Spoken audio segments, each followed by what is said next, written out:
The origin is really that I was trying to create an app, and not that I was even trying to do a show. I do want to continue to make that app, but it will have all the bells and whistles attached to it of being able to play with other players online via webcam. I'm going to call it Lying for Fun. But of course, got to make Lying for Money successful first. It's not going to grow the other way around. It's not like I'm a developer or have a team. So I think that's a pretty good summary of the origins. There's obviously a hell of a lot more nuance to the game that I can talk about.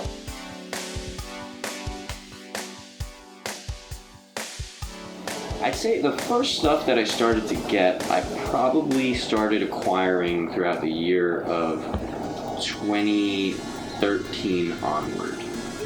Because I basically solidified, let me start from the beginning. So I found out about Mafia back in my junior year / senior year, became obsessed with it and wanted to make that app, but I was working on something else while I was still in college, and it wasn't until I got out of college and then another 1 or 2 years, so let's say I was 24, that was like 4 years ago. So yeah, like 2013, 2014, that's when I started to acquiring equipment because I decided this game show has to happen. So the first bits of equipment that I got, I mean, I could obviously look up and see exactly what it was, but it was sound. I didn't even focus on the camera stuff because the most important aspect of this was to make sure that at a minimum I had a podcast. At a minimum I could record everybody that I needed and get all those microphones, and I had to go on eBay and look up all these used microphones, hoping that I would get a good working model with no problems. And yeah, just one microphone after the other. Finally, I had 6 of them. The 7th one came later as a bonus. Soundboard, man, and then it was onto the cameras. So it was like a year getting the sound equipment, just saving up, making sure I could do that, and then another year getting all those cameras. Had to get them one at a time. Those are, by the way, GoPro Hero 3 Plus Black Editions. They're the first GoPros that you can film in 4K, but I don't film in 4K because the 4K on those is at 15 frames per second, which is a joke. Like, why even give this 4K if you're going to give me 15 frames? But yeah, there's a GoPro 3 Plus Black, and those I film in 2K.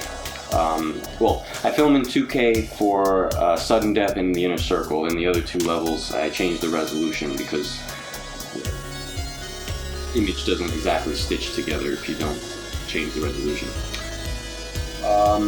But yeah, that's pretty much when I started acquiring equipment. It was 2013, 2014, and I had everything ready to go by 2015. That's when I started getting the show done. There were actually 3, I know you didn't ask this, but just telling you, there were 3 attempts at making the very first pilot of Lying for Money, all of which I actually gave out prize money because we finished those games, but for various different reasons, in each of those circumstances, I couldn't use the footage, and I had to try again.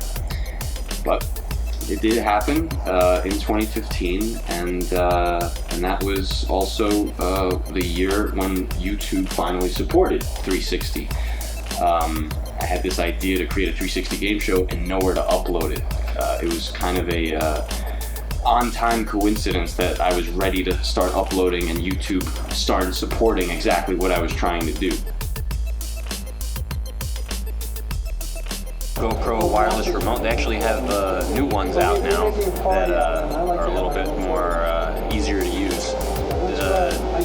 This one's easy enough. Once you have it connected, it just syncs up with all these. The Wi-Fi buttons are all right here, easily accessible. And every time, like for example, I'll show you one. So like, let's say we want to connect this one, right? This one's on. So if I hit this button, we'll get the blue going. And then if we go over here, we'll see that there's one camera connected. You can hook up to 50 GoPros to that remote. Oh wow. Now the remote's technically not necessary. You can And I did. I didn't have that remote for like the first 6 games. I had to manually hit go on each of them and then synchronize it later. Which you have to synchronize it later anyway because it's always off by like a couple milliseconds or whatnot. But of course, the remote helps you not waste footage.